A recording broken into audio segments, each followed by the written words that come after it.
Thank you all for being here. I know it's late in the day of a lot of webinars, so a very warm welcome to all of you and thank you for joining us today. My name is Amita Ramchandran and I'm the program lead of the India Climate Collaborative. For those of you who don't know us, the ICC, as we refer to it, is India's first ever collective response to climate change by business and philanthropy. The ICC is proud to be the host of the climate track at Charcha 2020, of which this is a panel. And we thank the Nudge Foundation for bringing us all together today. For many of us in the climate community, the widespread feelings of global helplessness that we've been feeling in the face of COVID-19 is oddly familiar. There are concerning similarities between these two planetary crises. With climate change, as with COVID-19, only in retrospect will we understand the extent of damage we caused by not acting sooner. Climate change, like COVID-19, has and will continue to disproportionately burden our poorest communities, exacerbating economic and social shocks, and leading to huge economic losses and wide-scale migration. But there is also differences in these two crises, and we have the opportunity to use this forced pause to consider what parts of our previous life we want to rebuild and what parts we can reimagine. So to tell us more about the technical, social, and political responses needed to enhance our climate action after the pandemic, we're joined by a truly remarkable panel moderated by one of India's climate leaders, Dr. Arunabha Ghosh. Dr. Ghosh is a public policy professional, advisor, author, TED speaker, columnist, and institution builder.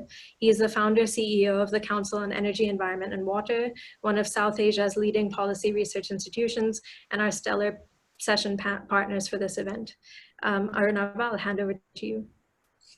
Thank you very much, Amita. And it's a real pleasure for CEEW to partner with the India Climate Collaborative. We are here in unprecedented times, not just because of the pandemic we are facing, but also because of the climate crisis we have in our hands. And the question before all of us is can the lessons of the pandemic help us move forward with the action that we need on climate change? Or will the crisis of the pandemic hold us back from the more urgent action that we need on more chronic risks that climate change presents to us? Think about this. We are dealing with a major public health crisis. We are dealing with millions of people infected by a virus and several tens of thousands of deaths. But over the last 20 years, about 500,000 lives were lost between 1999 and 2018, thanks to extreme weather events resulting from climate change. India alone over the last 3 decades has encountered about 300 extreme weather events, most of which have happened after 2005, causing about $80 billion of damages in India alone.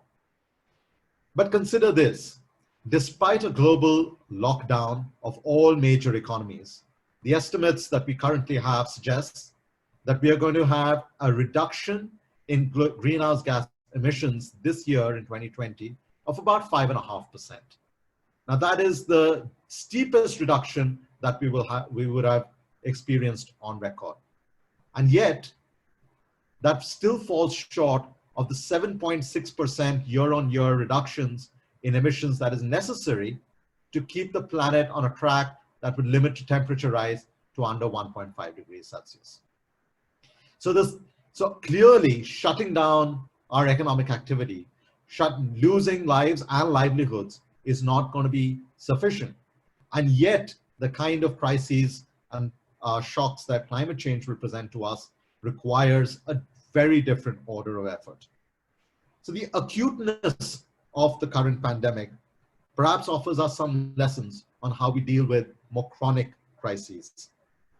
We are intentionally bringing about this conversation today to talk a little bit beyond the usual responses of energy efficiency here and renewable energy there.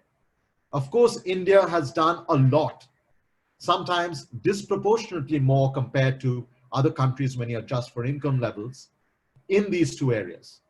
And yet a lot more needs to be done, not just by India, but by the rest of the world as well. And that's why we are privileged to have an extraordinary set of people who are not just talking about this issue, but actually driving action against tail-end risks of climate change in a range of areas.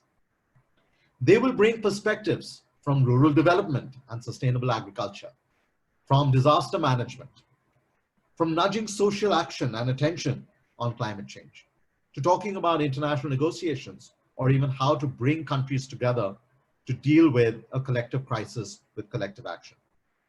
Let me quickly introduce our stellar panel, and then we will move on to hearing from each one of them. I will interject each of the presentations with a few follow-up questions. I hope you will share your questions on the chat window so that later in the conversation, we can come back to the panel with some of the questions that you have posed.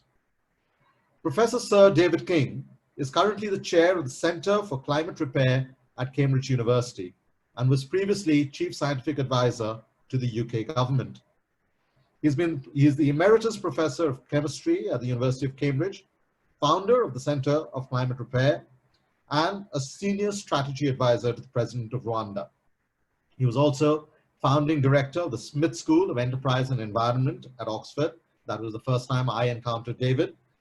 Head of the Department of Chemistry at Cambridge, Master of Downing College at Cambridge. He served as UK's Chief Scientific Advisor from 2000 to 2007. And if you want to know how to deal with pandemics, well, he dealt with several rounds of pandemics earlier when the century began.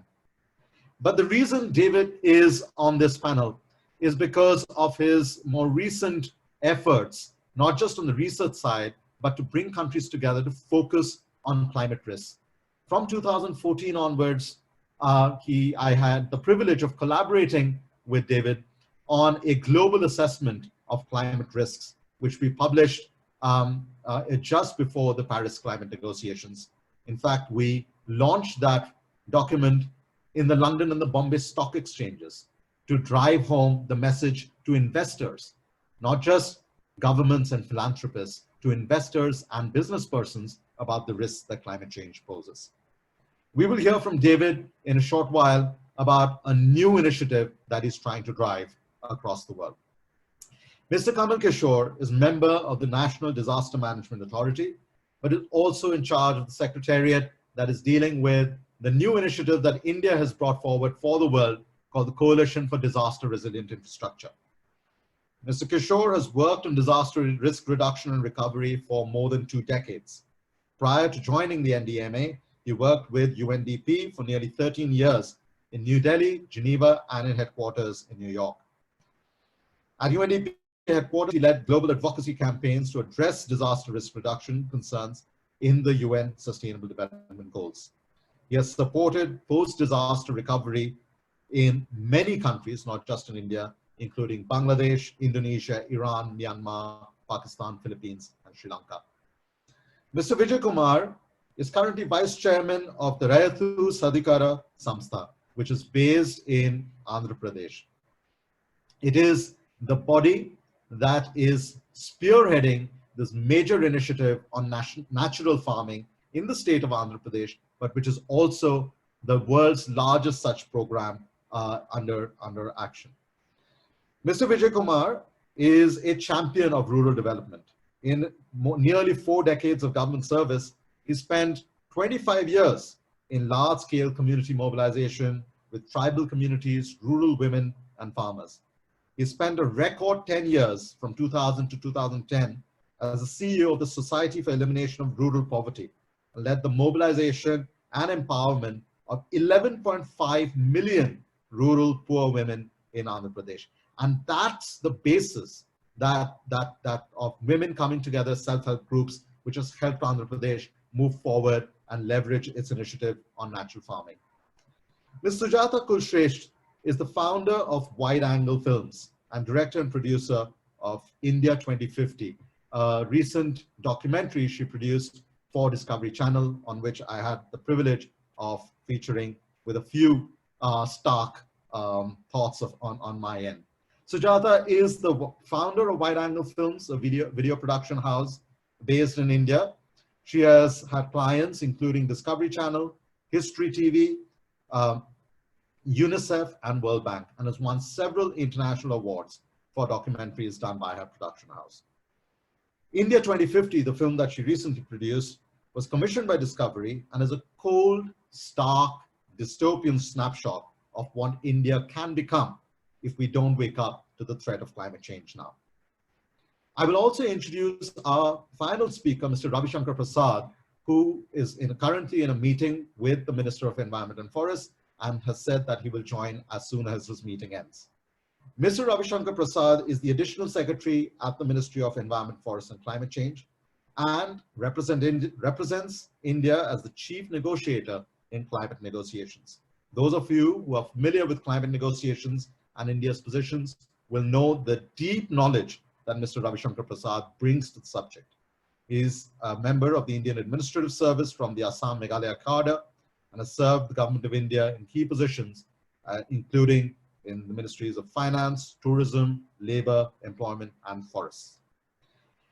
So with that introduction and that context, let me now turn to each of the speakers to present for 5 to 7 minutes their initial big idea on what can we do on climate change in the post-pandemic world. So David King, I'm going to start with you. If you could unmute yourself, Dave.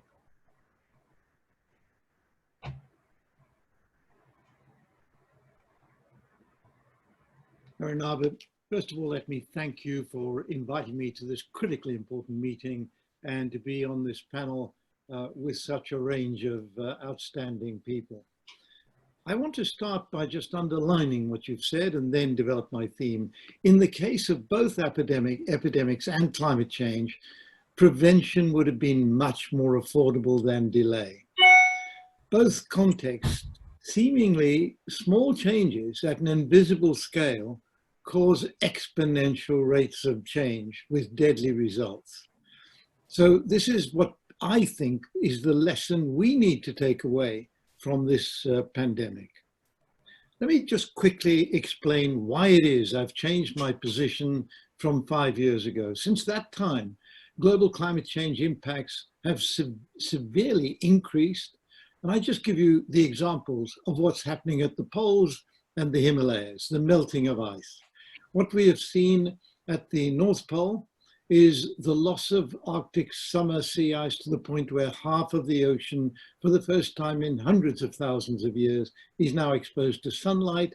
And the Arctic Circle region as a whole is now heating up at about 2.5 times the rate of the rest of the planet.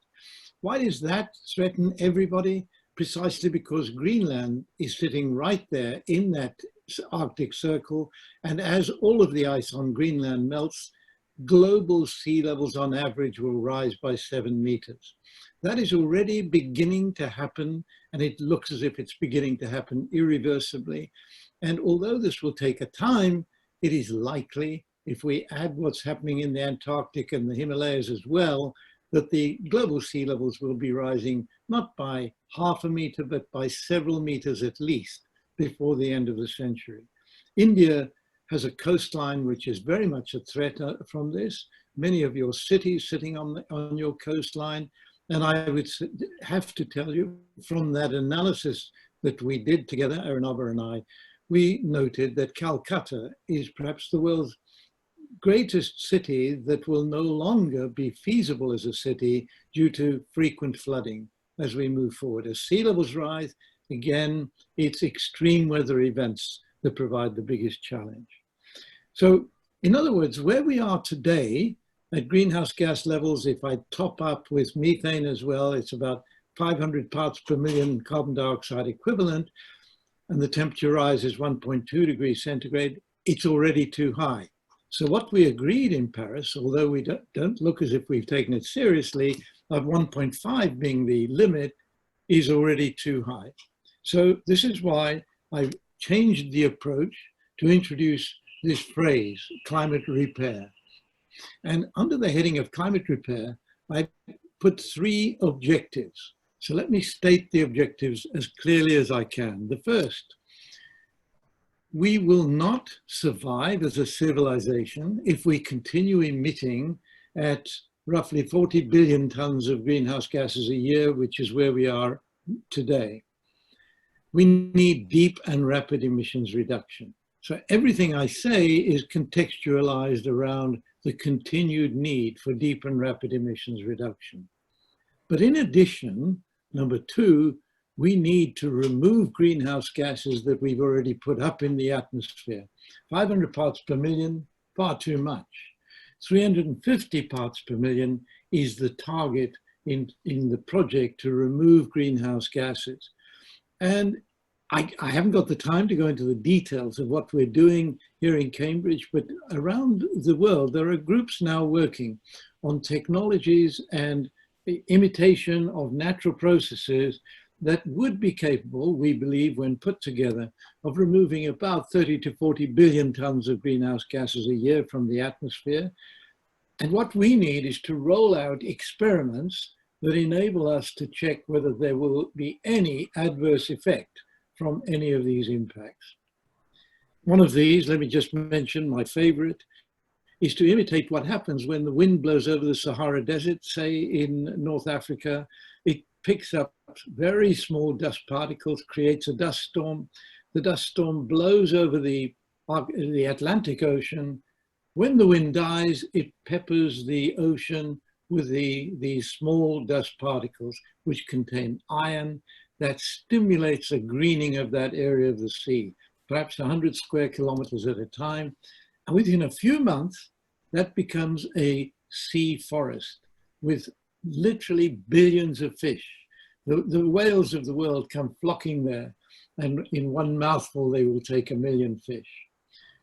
We believe we can restore the oceans to their original state of being a living area. At the moment, most of our oceans are deserts, by simply dusting the surface of the ocean with iron salt particles. And that's what we want to check out. And with that alone, we could well remove about 25 to 30 billion tons of greenhouse gases a year. The third part of this is to return back to where I started with the state of the Arctic, the Antarctic, and the Himalayas. We need to actually do experiments and work on whether we can find technologies to refreeze the poles and refreeze the Himalayas. We all know what a loss to the Chinese and Indian fertility, the fertile soil, would be if the spring runoff of water from the Himalayas was to terminate. So this is not only a sea level rise issue, it's also an issue of agriculture. So those are the three elements of climate repair. Now, how do we achieve this? First of all, we're talking to universities around the world, and here I am addressing people in India. Please join us to set up hubs on climate repair. And then we can work internationally to pull the work together. We're happy to act as an international hub here in Cambridge, but if anyone else wants to take on that role, we would be delighted to hand it over. Secondly, and this is, I think, more important in a way, is to look at what has happened in the COP process. Since 1992, we have made one major step of progress. 2015, the final agreement was reached on managing climate change. 1.5 degree centigrade target, when we add up the nationally determined contributions, we all know, not even close. So we said we're going to review this within 5 years. That is due this year. It's now due to take place in Glasgow, COP26. It's been removed to next year. I think the British government was keen to see it was in May or June next year, but the negotiations with the United Nations mean it may take place later in the year, after August next year. This gives us a bit more time to sort out what we do, but I'm not placing any hope in 197 nations delivering what we need to do. So what I'm suggesting and proposing and trying to move people around the world is that we create an alliance of nations, which we would call the Global Climate Alliance of Nations and States. And the reason I add the phrase states is we've been in discussions with heads of states in the United States. And I believe the Climate Alliance of States in the United States is now about 25 or 26 states, representing about 60% of the American economy. These are states that want to take action on climate change.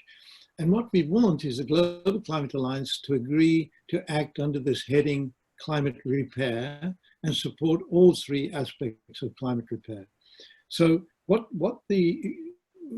would I feel at all optimistic about this? On the first day of the Paris meeting in 2015, we had all of the heads of governments present. And outside the main area, the main tent, we had an external meeting inviting all members who were committed to an action called Mission Innovation to commit themselves to spending $30 billion a year of public money on research and development into clean energy technologies. Was that successful? Yes, we had these 22 heads of government under the banner Mission Innovation lined up for a wonderful photograph. The European Union joined as well. And this year we are spending $22 to $23 billion amongst those nations on these new technologies. There was a success. It was not part of the COP process. Those people were there for the COP meeting. And I don't want to destroy COP. It's a great place for everyone to meet, but I do think the real action is going to happen outside the COP. So I want to call for nations to send their heads of government, states of countries where the federal government is not in favor, as is currently the case in the United States, to join us under that umbrella of climate repair and commit countries to this program. That is the proposal I want to put forward for discussion, Arunabha, and thank you for giving me the chance.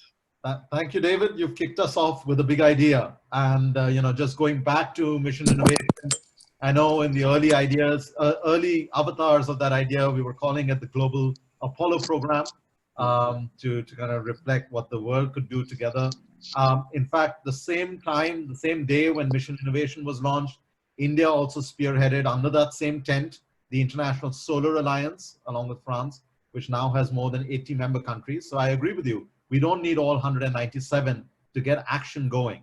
So that leads me to turn to Mr. Kamal Kishore.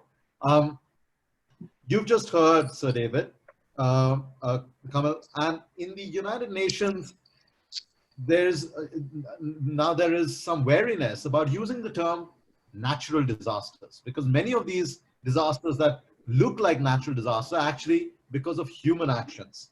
You're a member of the National Disaster Management Agency, but also leading the Secretariat for the Coalition of Disaster Resilient Infrastructure. Another push by India to bring together other countries to work on this.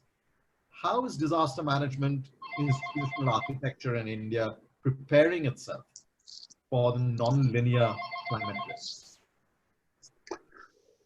That's a very big question, Arunabha. I think since this meeting is happening in the context of COVID-19, let me highlight a few lessons that are coming out of it, early lessons, which will inform us, our work to prepare for disasters of the future. And as you said, there are no natural disasters, they're all man-made. There are natural events, but they turn into disasters only because of human actions.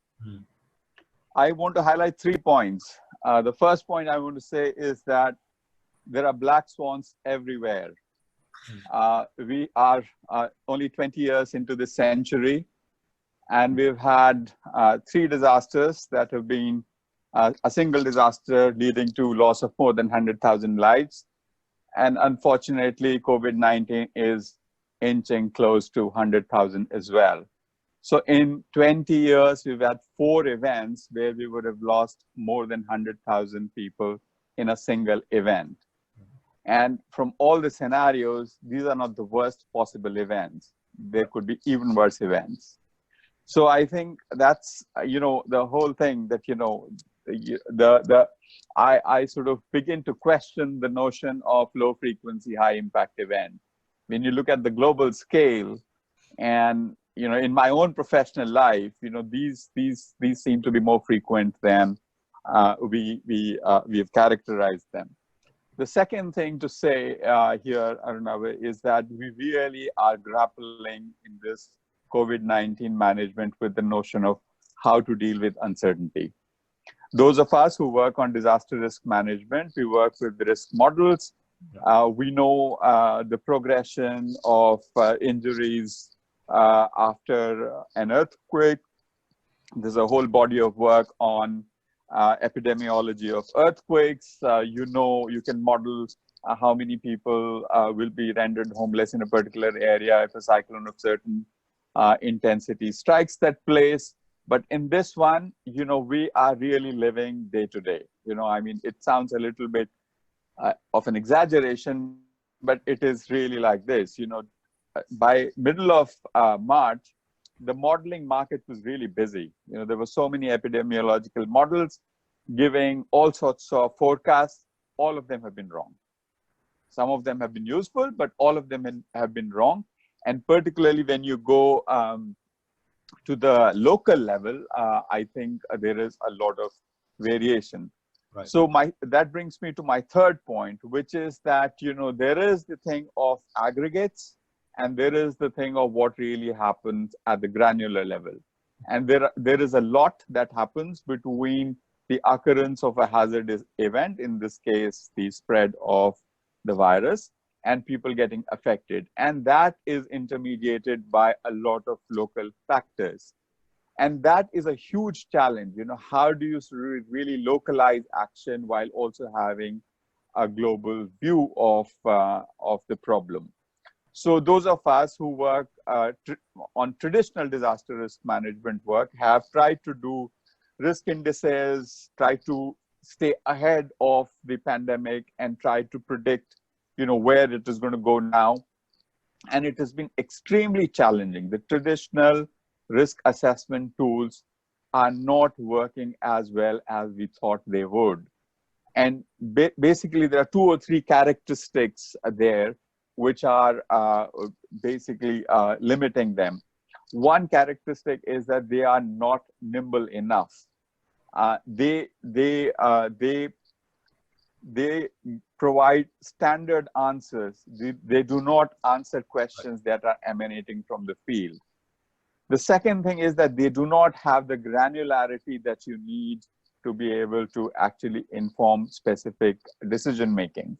And of course, because of that, there is a lot of averaging and you lose a lot of detail and a lot of insight. So these are the 3 big things that are coming out.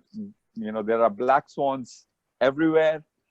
We have to get better at dealing with uncertainty, and we have to have much granular, much more sophisticated risk assessment tools at the local level. All of this learning will come in very handy when we deal with future surprises related to climate and adapt to those surprises. Thank you, Arunabha. Thank you, Kamal. That's really helpful for you to kind of articulate the kind of challenge that we have to not just anticipate the black swan events, but have granular enough understanding to be able to build that resilience. Before I turn to the other speakers, I actually want to come back to both you and Sir David. Exactly for the reasons that you've been highlighting, at CEEW, one of the things we have been focusing on is trying to build a much more granular climate risk atlas for India. No developing country has something like this. We have global average assessments of climate vulnerability across the world, and you hear about that every time before we get to international negotiations, just before every COP. But getting to that granularity at a high resolution level is extremely important, both for disaster management, but also to build resilience. So one question to both of you. David, how without that granular understanding that that world of uncertainty we are in, how can we even contemplate large planetary scale interventions of the kind that you were suggesting? Because, and some of the questions that are coming through on the chat box are suggesting, that wouldn't it be irresponsible to do it at that scale without knowing what the local level implications might be? And I know you've thought a lot about this, so would love to hear your questions on this.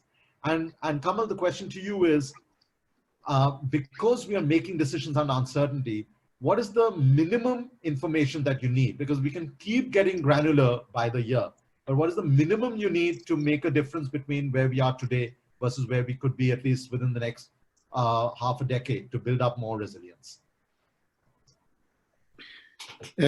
Arunabha, thank you for the question. Let me quickly say, when it comes to climate change, in addition to mitigation, in addition to climate repair, we do, of course, need adaptation.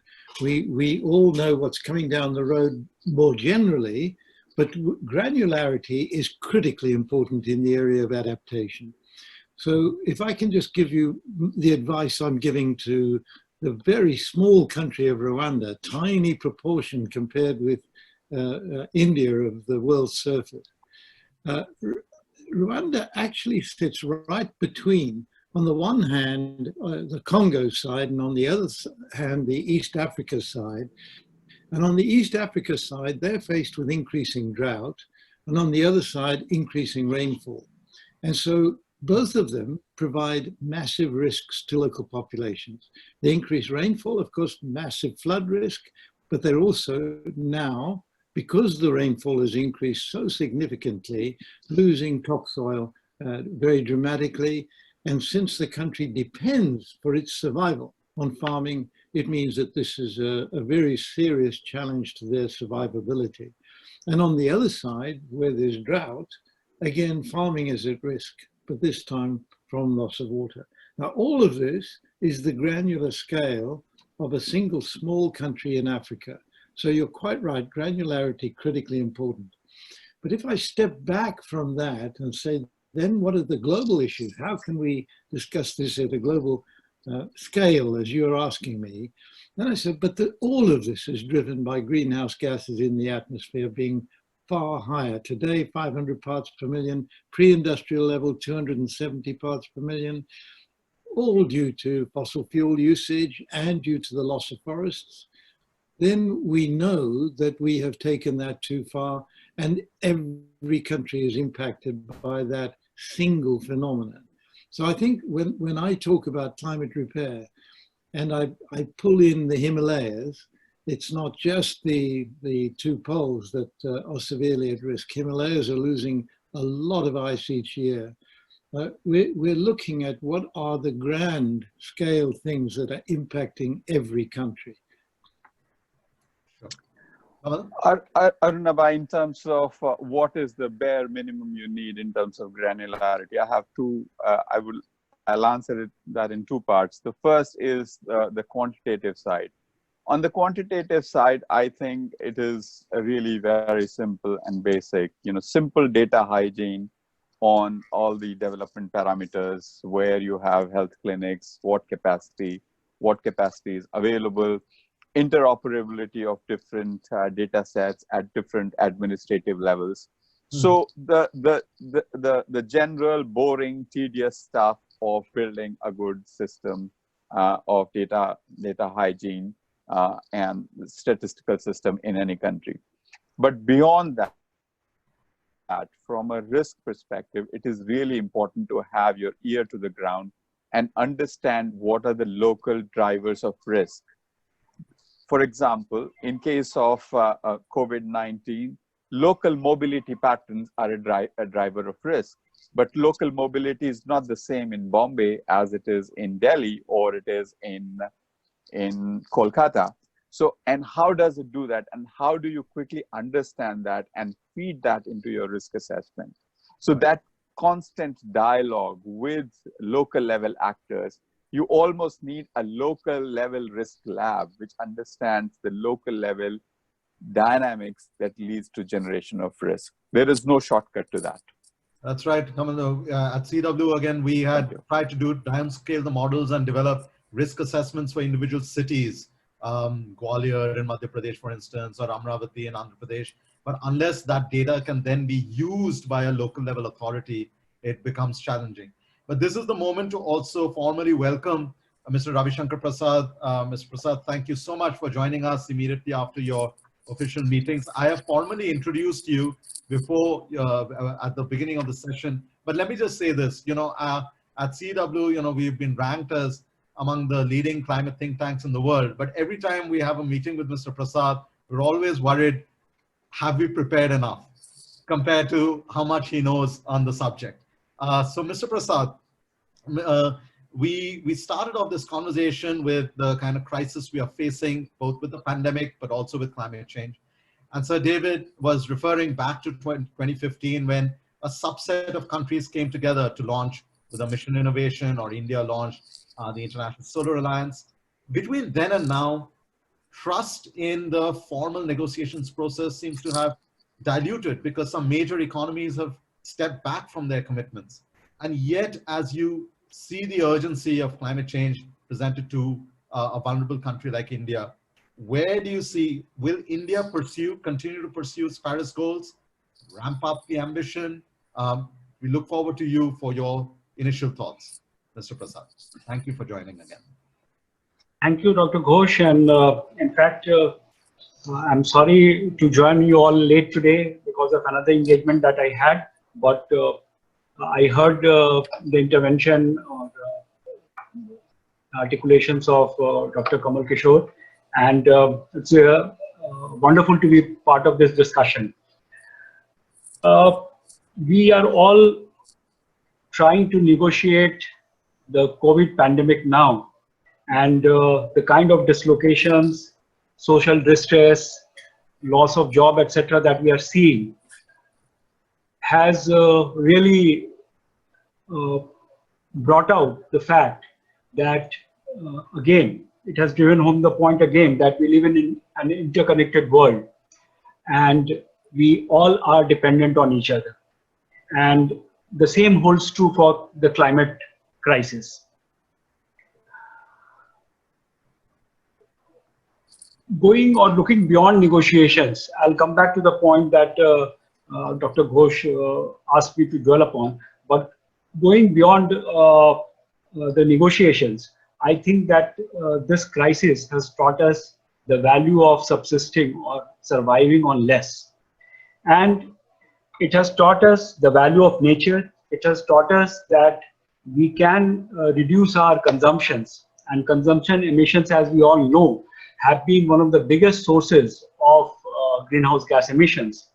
And this gives us a chance to re-look at some of the things that we dwelt upon in Paris, like sustainable patterns of consumption and production, sustainable lifestyles, and try to reorient our future growth patterns on these basic issues, reduce the demand for inessentials, and also try to look at alternative ways of doing things. Coming to the negotiations, we are all aware that there have been issues with some countries not doing enough, some countries regressing back on their promises, but overall the global mood has been ambitious. There have been positive optimists, and I also feel that a lot can be achieved by the group of countries who have really been in the forefront of the climate challenge. If we look at how countries have performed, both in terms of the Kyoto Protocol commitments and the Paris Agreement future commitments, we find that some countries are on track. Countries like India are doing more than what they had promised, and we are on track to achieve our goals. But we all know that the developing world has certain expectations, and we need to look at some of the challenges that they face, especially on the front of technology transfers, on the front of finance. These supports are required and will be required in the post-COVID world also. So they will remain some of the top challenges that we have. And of course, adaptation, the requirement for adaptation is something that we have to address. We have to look at new ways of doing our infrastructure development in terms of developing climate resilient facilities, and that would remain some of the work to be done post-pandemic.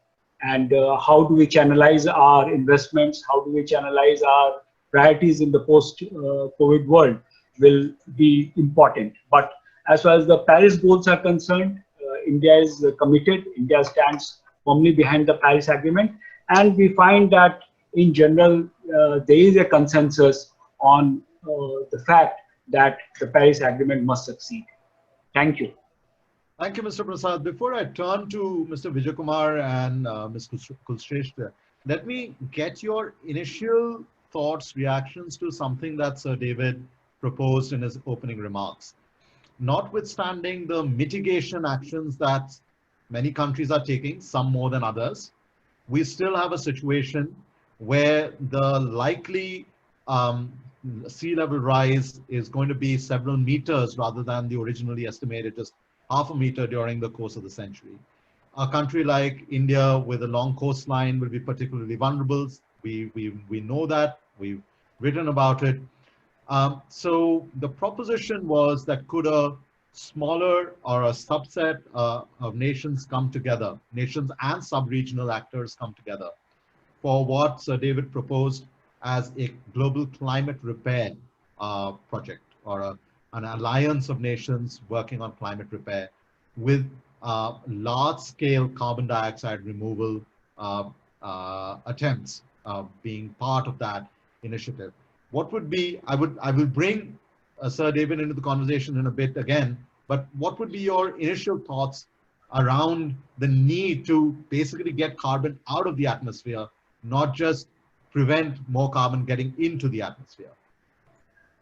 Definitely, that's an important approach to tackling the crisis, and various experiments are being made in different parts of the world, including in India, and we would be happy to associate with such endeavors in the coming days. I would just like to highlight that India in the recent days has formulated a specific mission on coastal areas, which is to be launched shortly. And also we are doing a project with the World Bank, which was earlier known as ICZMP, Integrated Coastal Zonal Management Plan. But this time it has got a bigger focus on the climate risk and vulnerabilities and addressing the challenge of climate change in the entire coastal stretch of India. That is about 7,500 square kilometers. So this second phase is going to be launched from this year, and it has a very large component on addressing the challenge of climate change. Thank you, Mr. Prasad. Let me get in Mr. Vijay Kumar now. Mr. Vijay Kumar, even before you've begun making your interventions, a number of the questions that have come up are about what is the kind of recovery package, what is the society, what is the economy that we want to create in the post-COVID world. There are phrases like, is there an alternative economic plan? There are phrases like, can there be a V-shaped recovery if we had a greener economy for urban and rural India? You've been a champion of resilience in the rural sector. You've been an actor on the ground for 2 decades in just this area.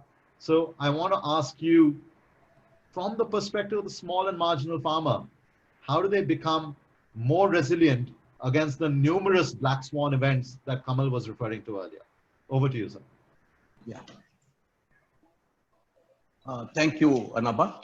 I think the COVID pandemic is a very rude wake-up call, as it is the small and marginal farmers were under huge financial distress, and that is also what has led to the distress migration. And not only the farmers, the food system itself was under crisis. And as I see, Arunabha, there are 4 or even more emergencies which we are not taking very seriously. I hope someday we take it seriously. One is the financial distress of the farmers has been increasing over the last 2 decades especially, and the weather unpredictability and the water distress is going to add to their distress. At the same time, from a consumer point of view, the food that we are eating is ridden with chemicals, which is compromising our immunity and also lacks essential nutrients, which is because the way we are growing food is compromising on the nutrients in the food. As if these two are not enough, we also have a huge soil crisis. We have been losing soil, not only in India, but across the world. We have a huge water crisis, and there is a rapid loss of biodiversity. And accompanying global warming is going to make all these worse. And I don't even want to, speculate on what all can happen. And I leave it to Sujata to talk about that. But what is very interesting, Arunabha, is what we are finding out is that the very agricultural practices that we have been promoting are themselves a cause of destruction, or a cause of leading to greenhouse gases getting into the air, whether it's deforestation, crop residue burning, ploughing, biocides. So we have agriculture and food system being devastated by climate change. At the same time, agriculture practices and the food system, current business as usual, is a big contributor to that. So in that context, we visualized that can farmers provide the solution? And it's a big yes. I think farmers, if we farm in harmony with nature, because we have to respect nature, and our agriculture technology, land management practices should actually repair nature. I think I'm very clear in my mind, and that's why I'm optimistic that farmers, collective action of farmers across the world can repair the planet much faster than any other engineering solution. I may be wrong, but I believe very strongly that we should be in harmony with nature and not compete or fight with nature. And I believe very strongly the 650,000 farmers of Andhra Pradesh who are practicing regenerative agriculture are showing the way, because they are able to make their farming more profitable. The food they are consuming, the food they are selling is more nutritious. And what I can see is this kind of agriculture is climate change resilient. It's building soil organic matter. It's increasing water retention. And all this is happening at a very low cost. Every farmer is then a partner in the climate repair process. It has to be done by every farmer, every square inch of land, every acre of land, and every acre of forest. So that is my the way I look at it. And because you see, nature already has shown us, over the last 420 million years when life on earth started, how did nature create soil, create forests, create greenery? So we have to learn from that and mimic that. And what we are finding in the Indian context, what we are able to do with the technology, which is regenerative agriculture, or we call it as natural farming, we find that the role of soil microbes is very important, and the role of photosynthesis in bringing the carbon dioxide into liquid carbon, so putting it below the soil. And that is what nature has done. I mean, CO2 levels were much more higher in earlier era, but nature has shown a way of bringing down CO2 levels safely and increasing the soil organic matter through these agriculture practices, according to me, represents the best bet for addressing climate change, for addressing farmers' profitability, addressing health and nutrition, and the, ensuring restoration of biodiversity. And but this is happening at a very slow pace, Arunabha. So what we require is basically very disruptive ways of doing it so that this can accelerate. So that is what we are working on. We have actually 3-4 disruptions combined are enabling us in a very short period of time. We have actually reached 10% of the farmers, whereas the whole world is only at 0.5% of farmers practicing climate resilient principles. So there has to be a disruption in the kind of knowledge that goes to farmers, disruption in the extension system, and farming knowledge and this change strategy has to be more women-centric. Women farmers, we find, are more, for this kind of change. And we also need the incentives, the financial structures, financial restructuring to enable this to happen. This can happen very fast. And I think it's a proven technology in the hands of people. It's a green technology and with multiple benefits. We have estimated that 1 rupee invested in this transformation brings about 13 rupees benefit to farmers and at least 5-10 times more benefits in ecosystem services. So I'll just conclude by saying that we believe very strongly that farmers practicing regenerative agriculture are gods, multiple gods. They feed us, Annadata. They give us good health because the food is nutritious, God of health. And we have developed a mechanism, Arunabha, which is able to harness water vapor from the air for irrigation. So in that sense, farmers have become rain gods. And by addressing climate change issues, I think farmers can save the planet. And women farmers, and in India, 55% of rural households are dependent on agriculture. So there cannot be a solution without farmers and women being at the center of it. Just one last comment, the COVID pandemic also tells us that food has to be more nutritious. So therefore, the way we produce food is important. It also tells us value chains have to be shorter. So how do you promote local markets? That becomes important. And how do you bring urban consumers in touch with the rural producers? So we need to have different disruptive ways of bringing the two together in marketing also. So I'll just conclude by saying that I believe very strongly in nature-based solutions. UN itself has recommended nature-based solutions. And I believe very strongly that every citizen on earth should be a partner in this process. It's not something which technologies alone can solve in the absence of citizens. Citizen action, either as producers or as consumers, is critical for this transformation. Thank you.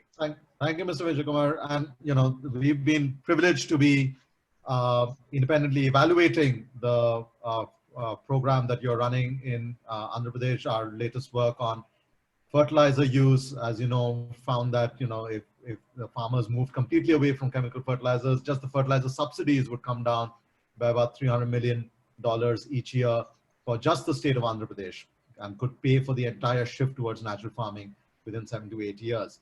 But the point about nature-based solutions is also something I know that the UK government has put forward quite strongly in its dialogues and deliberations with other countries leading up to whenever COP26 happens.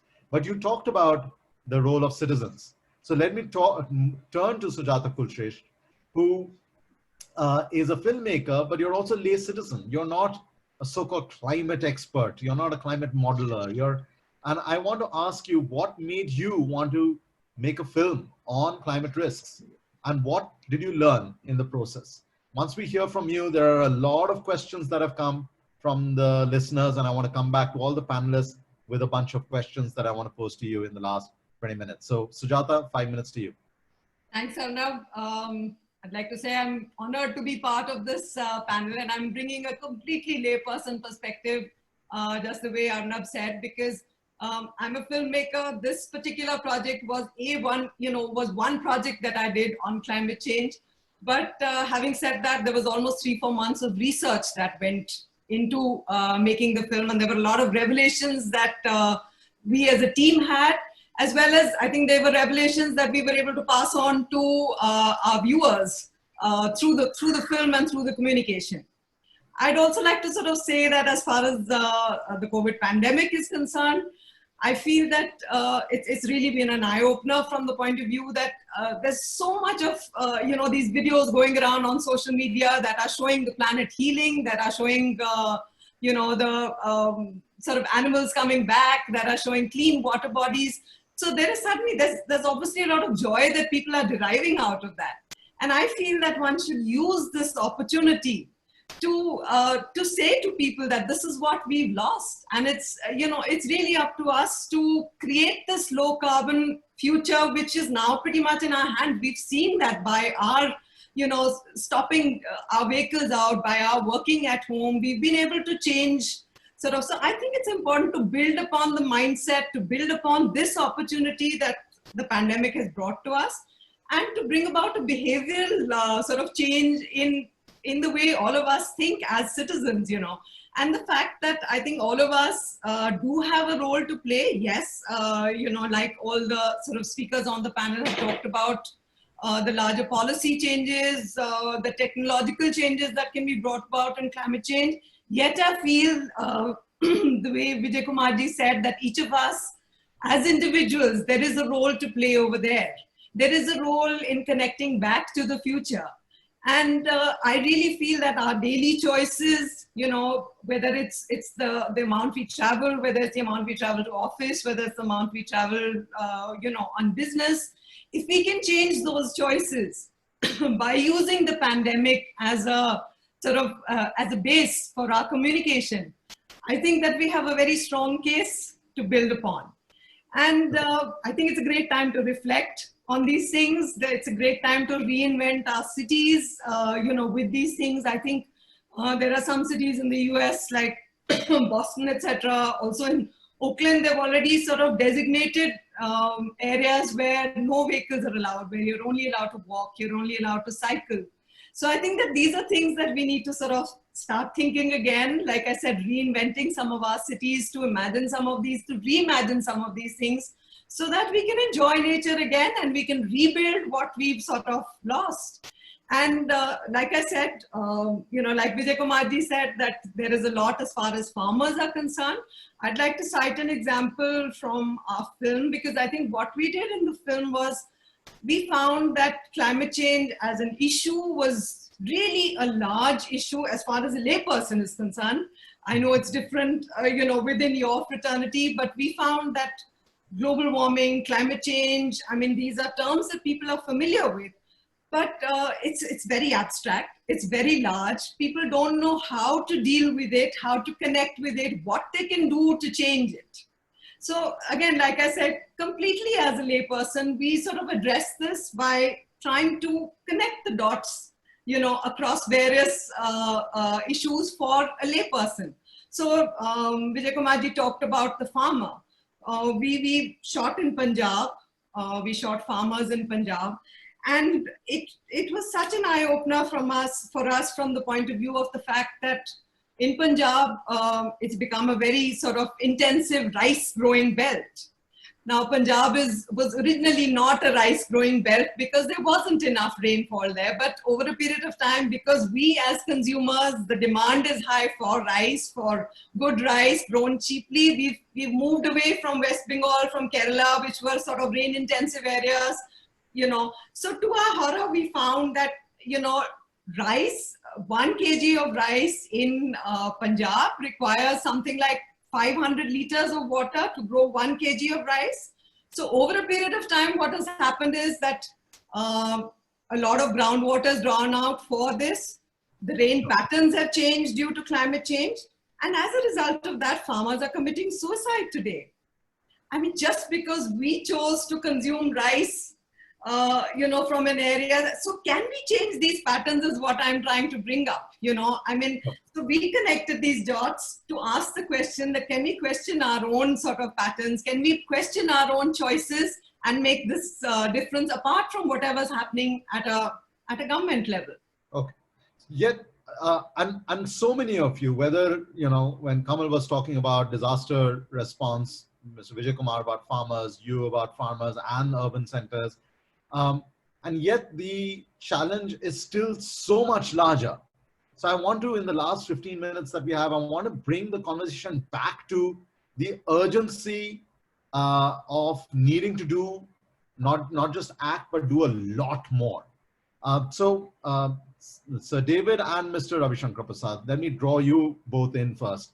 A bunch of questions have come that are talking about, asking about the balance between large-scale carbon dioxide removal, as well as, you know, afforestation or protecting the coastlines or marine life, etc. As you know, the coastal mission that you were talking about, Mr. Ravi Shankar Prasad. How do governments, both of you have spent so many years in government, how do governments now balance between the large-scale carbon dioxide removal requirements, as well as the kind of rebuilding, regenerating the local ecosystems, when we are trying to come out of an economic crisis that the pandemic is posing to us? Maybe Sir David, first you, and then Mr. Prasad. So let me start by responding to this very good question by saying what I did in the British government. Back in 2001, I initiated a foresight program into flood and coastal defences for the United Kingdom. This was a very granular program in which we looked at the whole of the United Kingdom. We was a group of 120 experts drawn from a whole range of different expertise areas. And the report was fed, into it was fed the best climate models we had available to tell us out to 2080, under emissions proceeding as per expected as normal, what would be the challenges in terms of flooding for the UK? We are an island nation. When we have storms at sea, we have storms inland.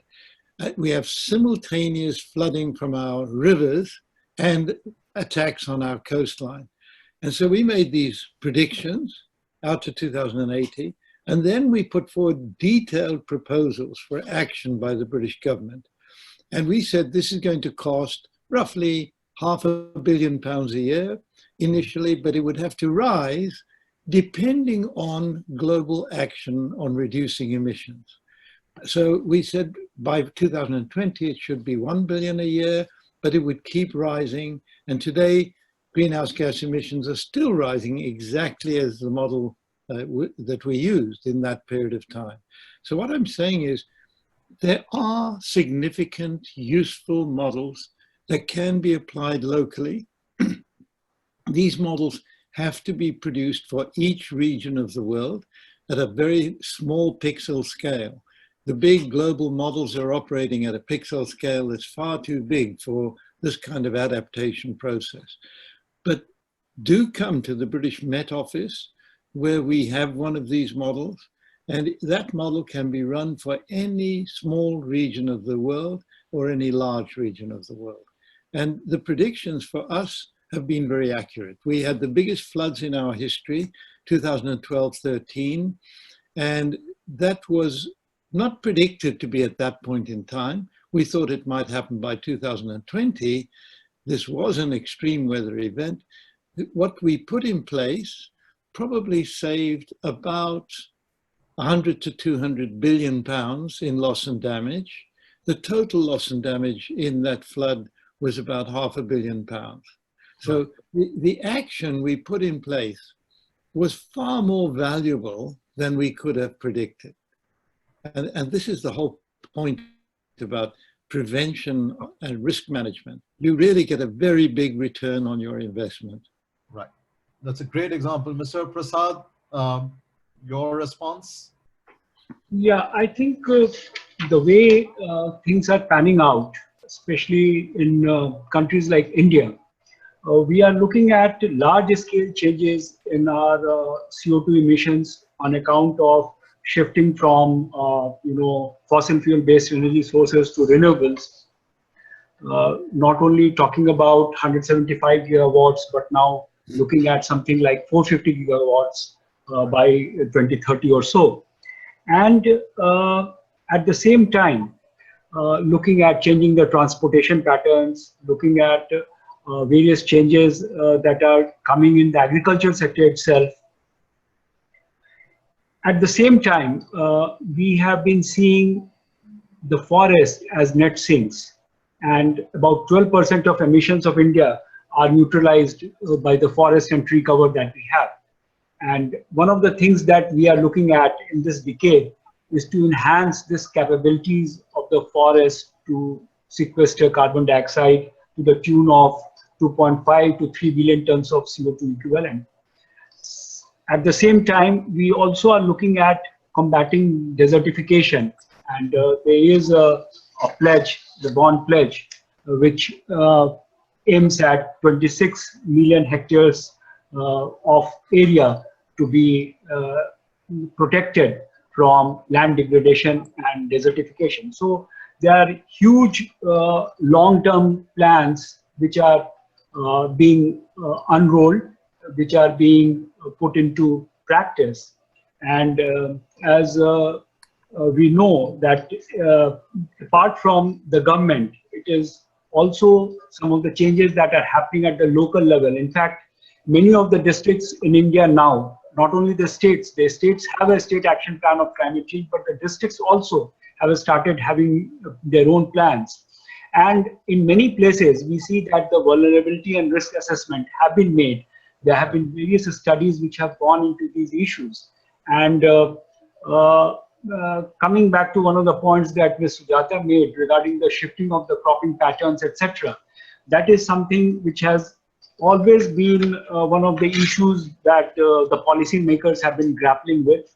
In fact, under a National Adaptation Fund scheme in Telangana, we have tried to, encourage farmers to shift to different patterns of cultivation, which is more friendly to the nature.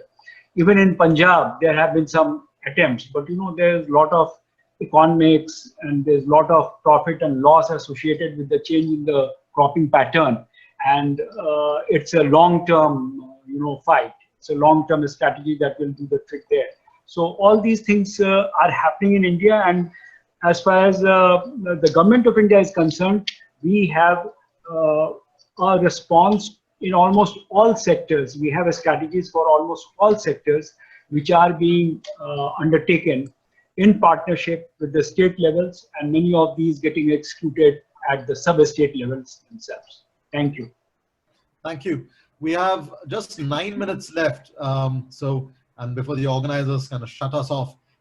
So I'm going to turn to Mr. Kishore, Mr. Vijay Kumar, and Sujata about how do you envision then between the kinds of, prevention is better than cure prescription that Sir David has been saying, the large-scale renewables energy efficiency, afforestation, coastal protection programs the government of India is projecting. How do you see this then informing the post-COVID economic recovery? Can we take this moment to turn our minds around as what is the kind of economy that we build or rebuild?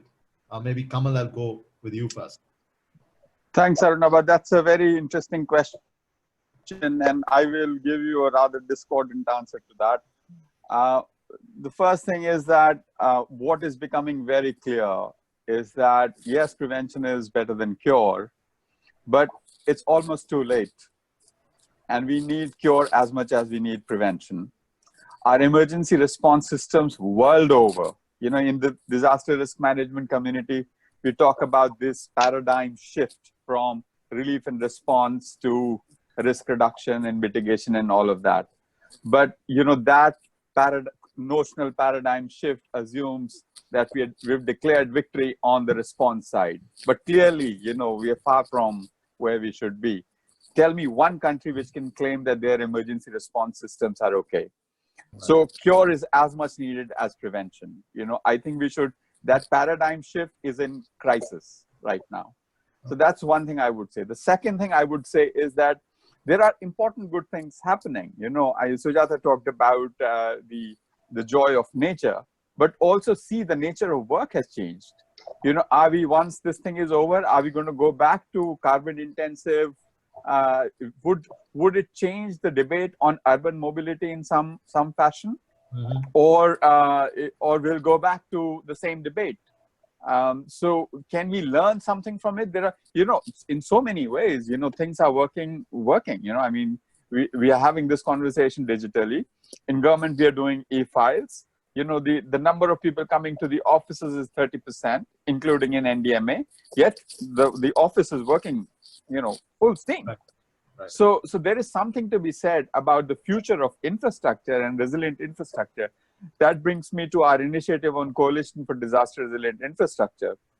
So what is it that we can learn from COVID-19 in terms of what is the future of resilient infrastructure? What would that mean in the post-COVID era in this thing? That's an open question, perhaps subject of another webinar. Thank you. So, Mr. Vijay Kumar, Sujata, very quickly, because I want to get a couple of last thoughts from Mr. Prasad and Sir David as well. Yeah, so just very quickly, I'm building upon what Kamalji said, which is, about the fact that we've learned to live with less. We've learned to sort of cook more frugally. I think all of us within our homes are, eating more frugally. Some of us are growing things in our backyards, and we are all going back to nature. And I think that's a great learning. That's a positive learning from the pandemic. And I hope that we are able to sort of build upon this learning. Thank you. Mr. Vijay Kumar? I think, Arunabha, we need to take climate crisis even more seriously. It's, the livelihoods are at huge crisis, and we are not linking many things with climate change. We think individually they're acts of God or acts of nature. So somewhere I still feel we are not taking it seriously. So I would only say take it more seriously. Fair enough. And also that everybody counts. So I would I have my doubts on so-called billionaires finding solutions for us. And third point is learn from nature, do things which are in harmony with nature. Thank you. Great points, Mr. Vijay Kumar. So, final 2 minutes, Mr. Prasad and Sir David again. Can we get a significant share of the recovery packages that countries will come out with to focus on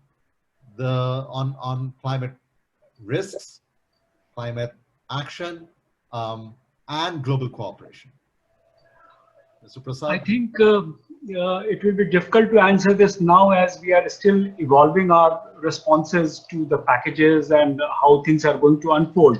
By and large, the contours that have been highlighted in different countries are designed sectorally, and their impact on the ground and how it imbibes the thoughts on climate change is something that we have to work on. And I think in the next few months, we'll be having a clearer picture on that. Thank you. So, David? I think the first thing I want to say very quickly is there are some countries that have led the way properly on this COVID-19 outbreak. Not Britain. We now have 50,000 fatalities in Britain. It's Greece, which has 150 fatalities, and Greece is now coming out of the outbreak. Greece was the model country stepping ahead as soon as the epidemic became known. Absolutely astonishing. And there they are, not a rich country in the European Union. The second thing I do want to say is that I would be very keen to speak to you, Ravi Shankar Prasad, after this is finished, to discuss how we might work together. I want to just come back to Mission Innovation. I came into the offices of your government in 2015, shortly after the election of the Modi government, and the response of Prime Minister Modi was simply superb to the idea of what was then Global Apollo Program and became Mission Innovation. He took it to the G20 after that, and this gave it the momentum that was needed to develop this $22 billion a year program, which has been so successful. I would love to see Prime Minister Modi once again take hold of this notion of climate repair and work with us to get a group of willing nations, and I think it could be the same willing nations. China, India, the group of nations covers a very wide range of emerging countries and the developed world. And together, I think we could manage these problems. Thank you. Sure, we'll look forward to that. Thank you. Thank you. I have 1 minute left. And if you all recall, I actually never introduced the Council on Energy, Environment and Water. And that was intentional because I wanted our work to reflect through our partners. We've been privileged to partner with Sir David on climate risks. We've been privileged to partner with Mr. Vijay Kumar on regenerative agriculture. We've been privileged to partner with Mr. Kamal Kishore on looking at how do we build up the resilience of our disaster management infrastructure. We've been privileged to partner with Sujata on getting the message out about climate risk to the wider population. And of course, we always are privileged to work with Mr. Ravi Shankar Prasad and Government of India and state governments on looking at enhancing climate action. But at CEEW, we believe that climate action alone is not going to be the answer. What we need is to square the potential impossible trinity of jobs, growth, and sustainability. People matter, as Mr. Vijay Kumar said. Economies matter. As the economies don't grow, we don't have the resources to rebuild the planet that we are on. And of course, sustainability matters for the environment, for finance, for society, and for politics. We have to begin to square this impossible trinity. We cannot just go with one. We cannot just go with two. We have to go with all three. So please join us in our efforts. Please partner with us. Thank you again to ICC for partnering with us on this particular webinar. I hope you enjoyed it. And I hope we'll see you many times more at conversations that we will lead. Thank you again to all the panelists for sharing your time and more importantly, your valuable thoughts with us.